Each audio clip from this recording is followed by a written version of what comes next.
Shalom, perkenalkan nama saya Nutrikila dengan nomor induk mahasiswa 10120220257, jurusan Pendidikan Agama Kristen semester 1 kelas A.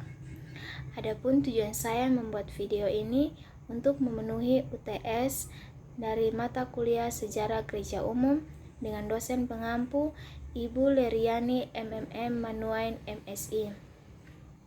Nah, di sini saya akan menjelaskan tentang periodisasi sejarah gereja kuno sampai sejarah gereja abad pertengahan. Sebelum itu, saya akan menjelaskan tentang apa itu periodisasi. Periodisasi berarti usaha membagi-bagi masa sejarah gereja atas periode atau batas-batas waktu tertentu. Cara pembagian periode itu ada bermacam-macam. Ada yang membaginya dari segi perkembangan atau perluasan gereja, ada yang membaginya dari segi pertumbuhan, organisasi atau kepemimpinan gereja itu sendiri. Periodisasi sejarah gereja Kristen secara umum terbagi atas 3, yaitu yang pertama sejarah gereja kuno tahun 30 sampai 590 Masehi. Yang kedua sejarah gereja abad pertengahan tahun 590 sampai 1492 atau 1517 Masehi. Yang ketiga sejarah gereja zaman baru tahun 1492 atau 1517 sampai 1900-an. Yang pertama tahun 30 sampai 590 Masehi sejarah gereja kuno. Tahun 30 sampai 312 Masehi ciri-cirinya sebagai berikut. Yang pertama, bentuk organisasi yang ada berupa presbiteros, episkopal, dan diakonos. Yang kedua, adanya faktor-faktor teologi dan filsafat-filsafat. Itu antara lain munculnya ajaran gnosis yang merusak gereja. Ajaran gnosis ini terjadi kanonisasi di mana menetapkan adanya 66 buku dalam Alkitab, 39 dalam Perjanjian Lama dan 27 dalam Perjanjian Baru. Yang berikut munculnya istilah paus dalam gereja Kristen. Hal ini disebabkan karena sudah masuknya ideologi ajaran Katolik ke dalam gereja Kristen. Yang ketiga, penganiayaan gereja. Ada 6 kaisar yang melakukan penganiayaan. Yang berikut tahun 313 sampai 590 Masehi, ciri-cirinya sebagai berikut. Yang pertama, Konstantinus Agung atau pembebas gereja. Ia menjadi pembebas gereja saat Konstantinus Agung akan berangkat untuk berperang.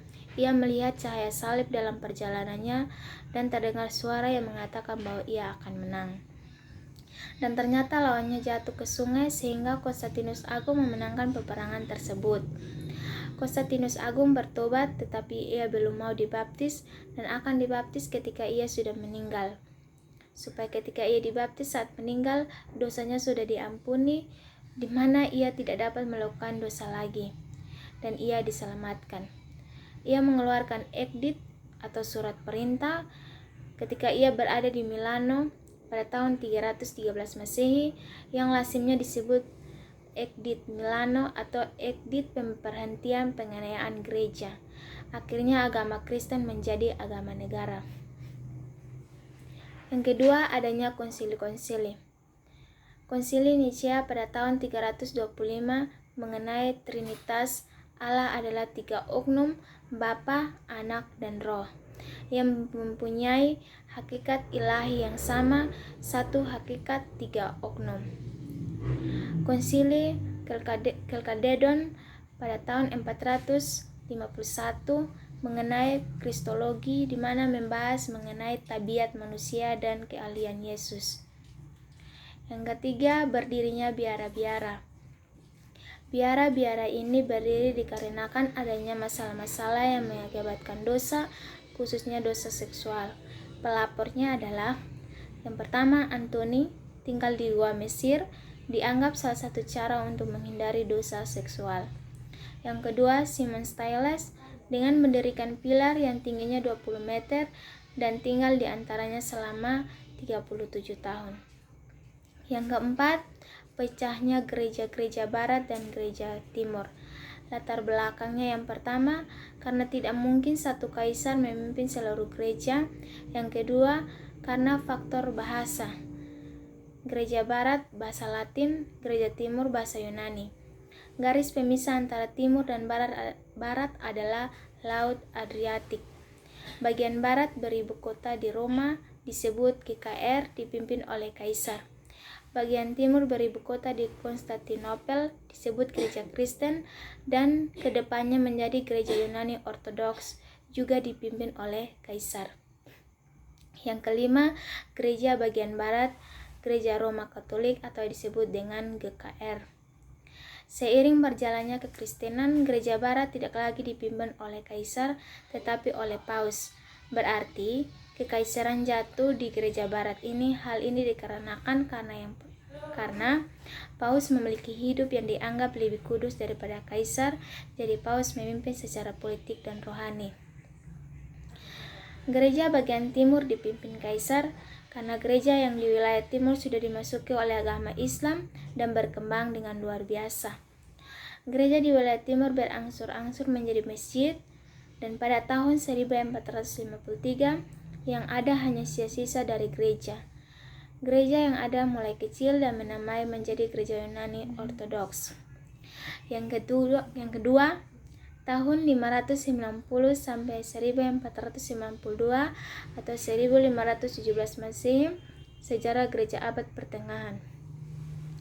Tahun 590 sampai 910 ada dua ciri-ciri. Yang pertama, gereja barat atau gereja Roma Katolik. Gereja barat dipimpin uskup yang disebut paus. Paus sebagai kepala gereja juga memimpin negara dan masyarakat. Ciri yang kedua, gereja timur. Peranan gereja hanya memikirkan hal-hal rohani saja. Kata Konstantinopel atau sekarang Istanbul menjadi pusat gereja timur. Gereja yang ada di wilayah timur disebut dengan gereja yang ortodoks. Gereja-gereja yang ada di timur diancam oleh keberadaan Islam.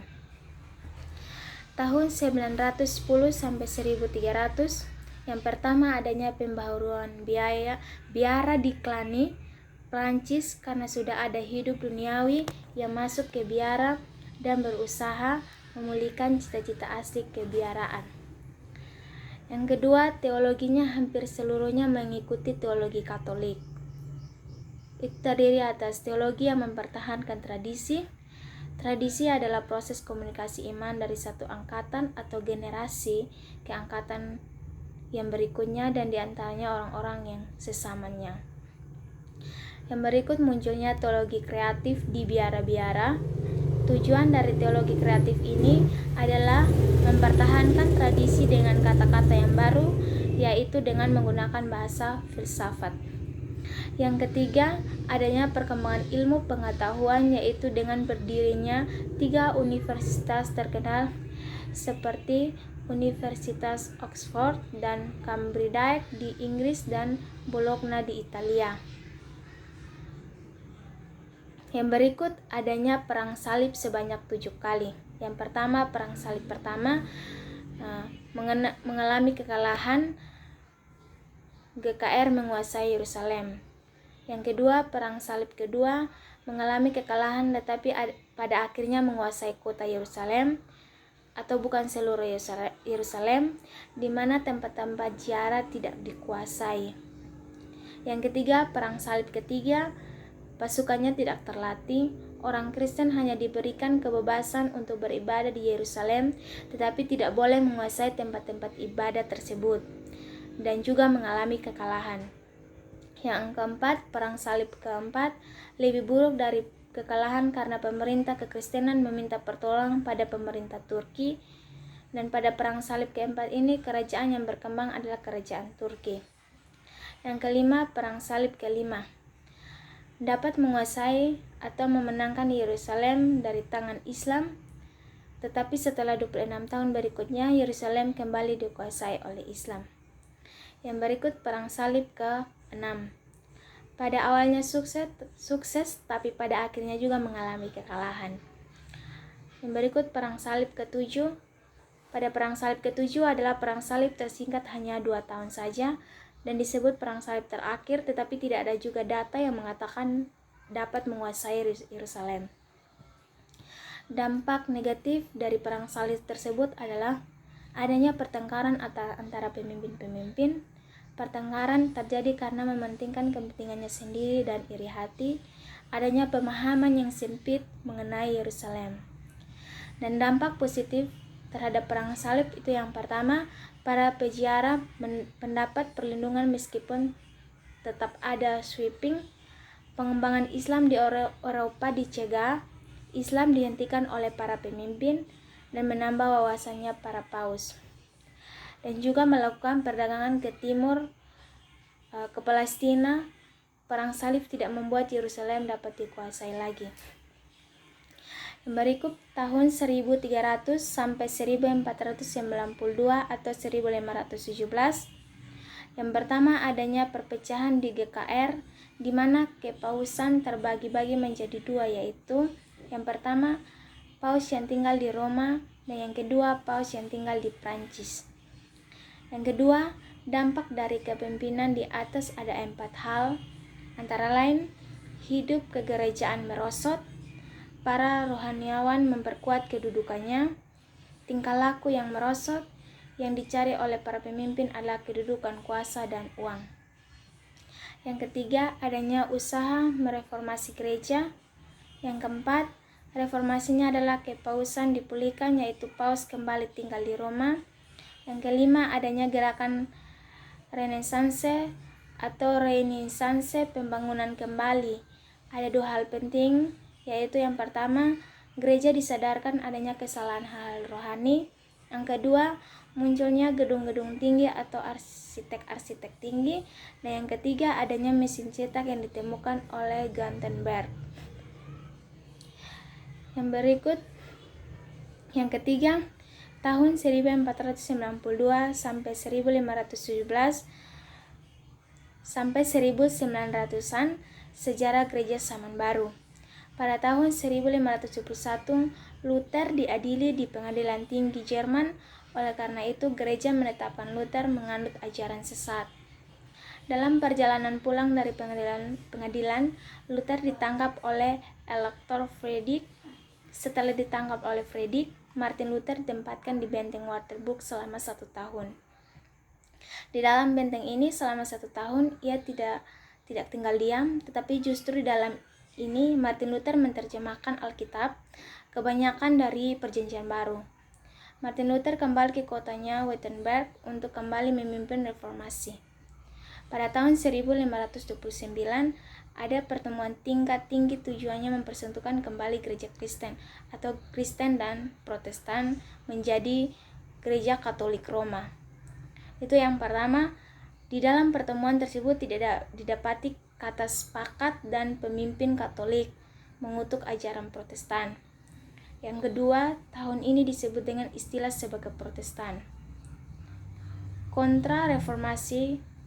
Yang pertama, setelah masa reformasi, gereja Katolik kehilangan banyak jumlah anggota. Itu ada GRK berusaha mengembalikan orang Protestan kembali ke Katolik. Yang kedua, usaha ini dilakukan di Trente yang dipimpin oleh Paus Paul ketiga.